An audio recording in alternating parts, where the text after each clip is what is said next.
And Prince Harry has released his new Netflix documentary this morning, this time focusing on his Invictus Games.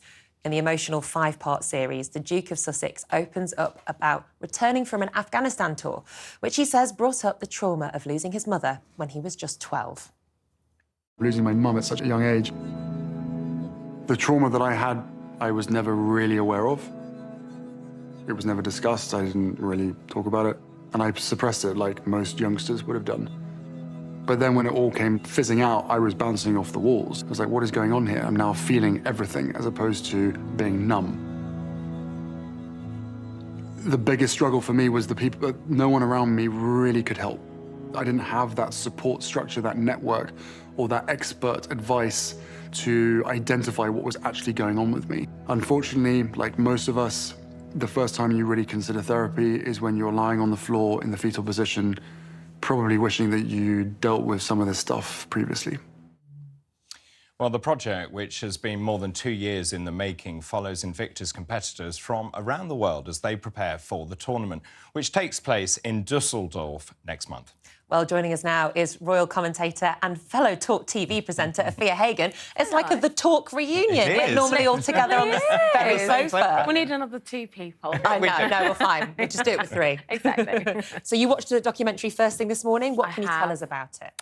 You know what? It is actually really emotional, as you said there in your introduction. And I think what I didn't realise is how gruelling it is for these incredible people to actually get to the Invictus Games.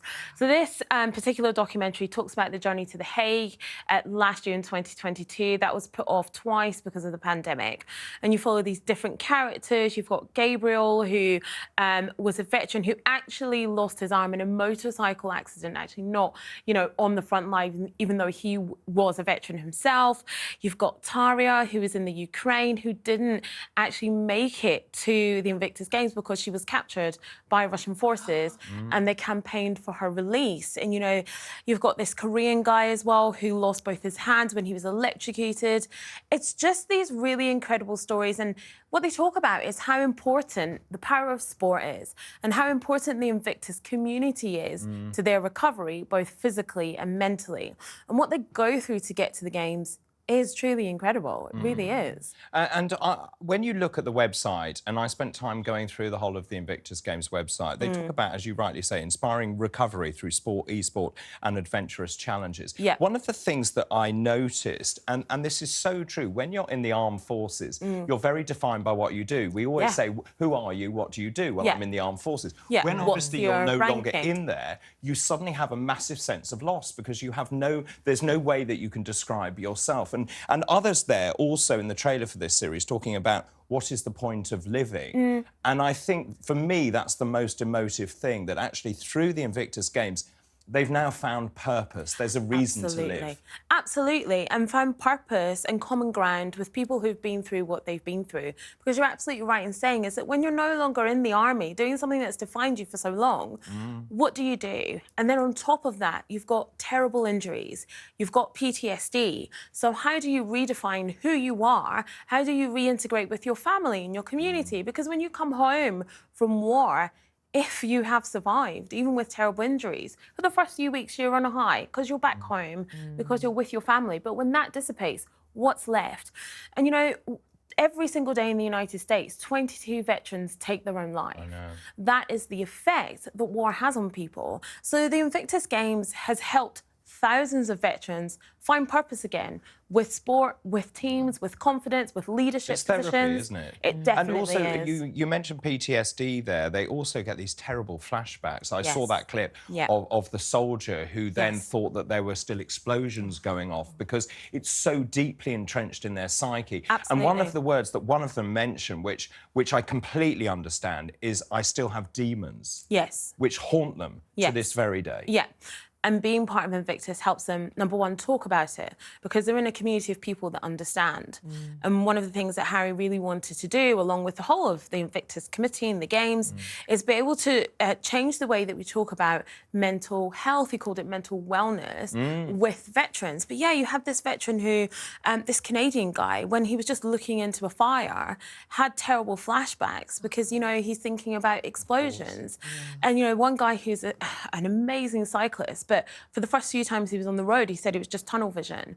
And then he began to hear the birds and, you know, hear the sea and hear the road around him. So I think for a lot of these people, the Invictus Games has been a reason to live. I'm sure it saved lives, and I don't think that's an exaggeration. It's obviously a very different documentary to their previous Netflix show, which was the Harry and Meghan documentary. You've been a royal commentator for years.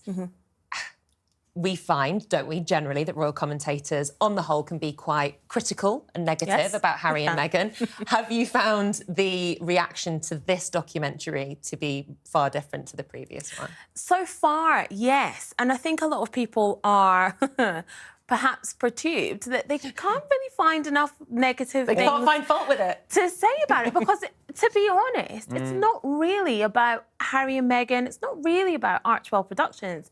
It's about these 6 veterans and their road to The Hague last year. And it's a completely different Well, I piece also from think Harry there's one and other Meghan. thing, which is actually it paints Harry in a really great light, and particularly talking about his own experiences of serving. And, of course, for many people, and actually everyone who serves, it's a really tough job when you're there and you put the country before your own needs. But also this idea that he didn't have any support. I really felt desperately sorry for him, lying in the fetal position. And, of course, the royal family is very renowned for not talking about things, never complain, never explain. But I also think, to be very honest, I don't think that experience that he had is necessarily just because he was in the royal family. Agreed. I think when people come home from war, there's a lot of families who will think, you know, my husband or my wife or my daughter or my son should just be happy that they're home.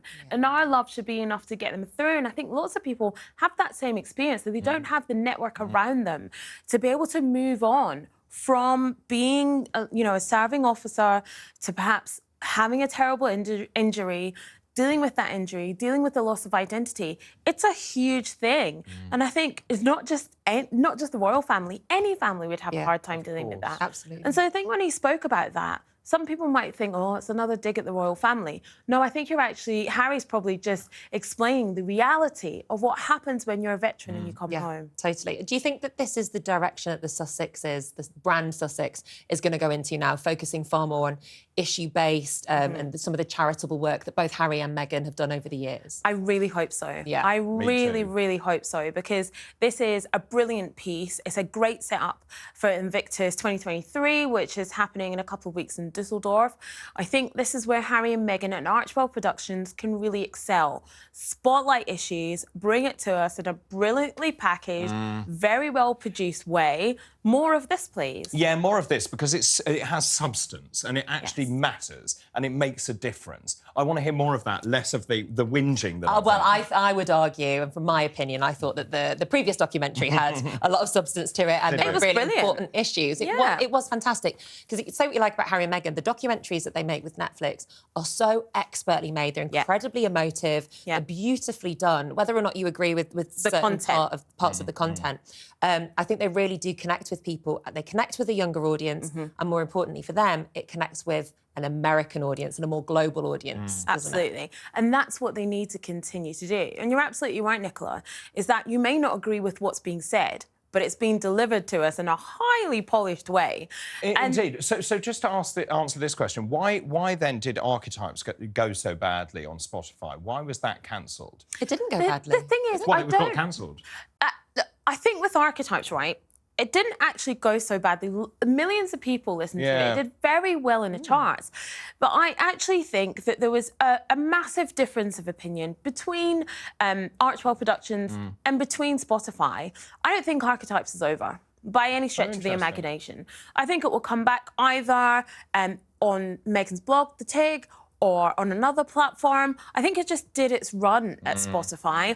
There's still many conversations to be had about the different archetypes that women go through. I mean, we may see Harry take over Archetypes and talk about it that way. I don't think that it's necessarily dead. I don't think it doesn't exist with Spotify anymore, but it doesn't mean it won't pop up Did you somewhere see else. this other story, though, about Meghan and this word poppycock? Did you see this? Just did explain for see people that. what this is about. So this is a writer who was on Suits, is saying that he'd written written the word poppycock into a script for Meghan to say.